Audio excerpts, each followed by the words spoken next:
بسم اللہ الرحمن الرحیم۔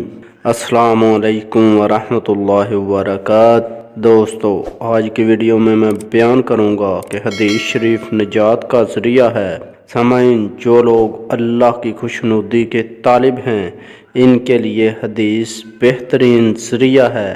حضرت سفیان رحمۃ اللہ علیہ فرماتے ہیں، میں نہیں جانتا کہ زمین پر کوئی علم حدیث کے طالب سے اچھا ہو اور اس شخص کے لیے جو اللہ تعالیٰ کی رضامندی چاہتا ہو۔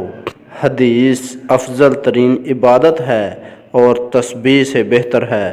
حضرت امام وقی رحمۃ اللہ علیہ فرماتے ہیں، حدیث سے بہتر کوئی عبادت نہیں۔ حدیث میرے نزدیک تسبیح سے بہتر ہے۔ اگر تسبیح سے افضل نہ ہوتی تو میں بیان نہ کرتا۔ علم حدیث گویا نماز ہے۔ محمد بن عطا رحمۃ اللہ علیہ کہتے ہیں کہ موسیٰ بن یسار ہم کو حدیث سنا رہے تھے اور حضرت عبداللہ بن عمر رضی اللہ عنہ نے فرمایا، جب تم حدیث پڑھ کر فارغ ہو جاؤ تو سلام پھیر دو، اس لیے کہ اب تک تم نماز میں تھے، یعنی جس طرح نماز پڑھنے کا ثواب ہے اسی طرح سے حدیث شریف پڑھنے کا ثواب ہے۔ حدیث شریف پڑھنا نفلی نماز سے بہتر ہے۔ امام وقی رحمۃ اللہ علیہ فرماتے ہیں، اگر میں یہ جانتا کہ نفلی نماز حدیث سے بہتر ہے تو حدیث نہ بیان کرتا، یعنی نفلی نماز سے میرے نزدیک حدیث خوانی افضل ہے۔ اشاعت حدیث شریف کی فضیلت۔ سامعین، رسول اللہ صلی اللہ علیہ وآلہ وسلم نے فرمایا، اللہ تعالیٰ اس شخص کو تر و تازہ خوش و خرم رکھے جس نے ہماری حدیث کو سن کر یاد کر لیا اور اسی طرح دوسروں کو پہنچا دیا۔ اسی نصرت و محبت اور خوشنودی کی طرف علامہ ابو العباس الغرفی نے اپنے ان اشعار میں کیا۔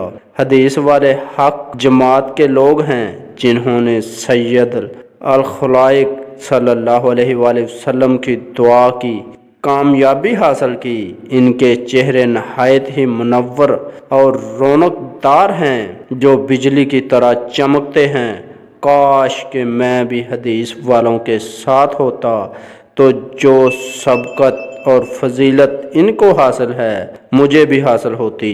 حدیث پڑھنے اور پڑھانے والے حضور صلی اللہ علیہ وآلہ وسلم کے جانشین ہیں۔ یہی حدیث پڑھنے اور پڑھانے والے رسول اللہ صلی اللہ علیہ وآلہ وسلم کے سچے جانشین اور خلفاء ہیں۔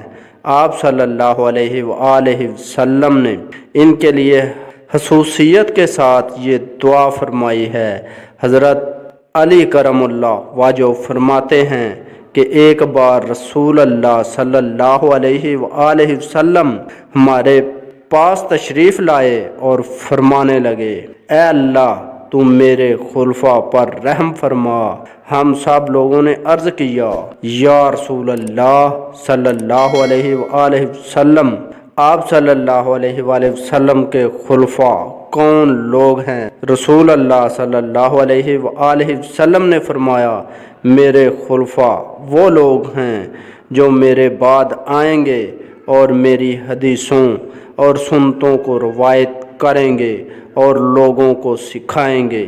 حدیث والے درود شریف کی کثرت اور مداومت کی وجہ سے سب سے زیادہ رسول اللہ صلی اللہ علیہ وآلہ وسلم کے نزدیک ہوں گے۔ حضرت ابن مسعود رضی اللہ عنہ فرماتے ہیں کہ رسول اللہ صلی اللہ علیہ وآلہ وسلم نے فرمایا، اے میرے خلفاء، قیامت کے دن سب لوگوں سے زیادہ قریب مجھ سے وہ لوگ ہوں گے جو سب سے زیادہ مجھ پر درود پڑھتے ہیں۔ حضرت ابو نعیم اس حدیث کے تحت میں فرماتے ہیں کہ زبردست فضیلت حدیث کے روایت کرنے اور پڑھنے والوں کے ساتھ محسوس ہے، اس لیے کہ کوئی جماعت رسول اللہ صلی اللہ علیہ وآلہ وسلم پر درود پڑھنے میں ان علماء حدیث کی جماعت سے پڑھ کر نہیں، نہ درود شریف کے پڑھنے میں اور نہ ہی لکھنے میں۔ حضرت ابو بکر صدیق رضی اللہ عنہ سے روایت ہے کہ رسول اللہ صلی اللہ علیہ وآلہ وسلم نے فرمایا، جو شخص مجھ سے کسی علم کو لکھے یعنی میری حدیثوں کو لکھے اور اس کے ساتھ مجھ پر درود بھی لکھے تو جب تک وہ کتاب پڑھی جائے گی اس کو ثواب ملتا رہے گا۔ حضرت ابو ہریرہ رضی اللہ عنہ سے روایت ہے کہ رسول اللہ صلی اللہ علیہ وآلہ وسلم نے فرمایا، جو شخص مجھ پر کسی کتاب میں درود لکھے تو جب تک میرا نام اس کتاب میں رہے گا تو فرشتے اس کے لیے استغفار کرتے رہیں گے۔ حضرت سفیان ثوری فرماتے ہیں کہ اگر محدثین کو صرف یہی فائدہ ہوتا تو بھی بہت تھا کہ جب تک ان کتابوں پر درود ہے ان پر خدا کی رحمتیں اترتی رہتی ہیں۔ محمد بن سلمان کہتے ہیں کہ میں نے اپنے والد کو خواب میں دیکھا تو یہ پوچھا کہ ابا جان آپ کے ساتھ اللہ تعالیٰ نے کیا سلوک کیا؟ فرمایا مجھے بخش دیا۔ میں نے کہا کس عمل پر؟ جواب دیا صرف اس عمل پر کہ میں ہر حدیث میں صلی اللہ علیہ وآلہ وسلم لکھا کرتا تھا۔ ابو القاسم عبداللہ مروزی رحمۃ اللہ علیہ فرماتے ہیں کہ میں اور میرے والد ایک جگہ بیٹھ کر رات کے وقت حدیثوں کا مقابلہ کیا کرتے تھے۔ ایک مرتبہ وہاں پر نور کا ایک ستون دیکھا گیا جو آسمان کی بلندی تک تھا۔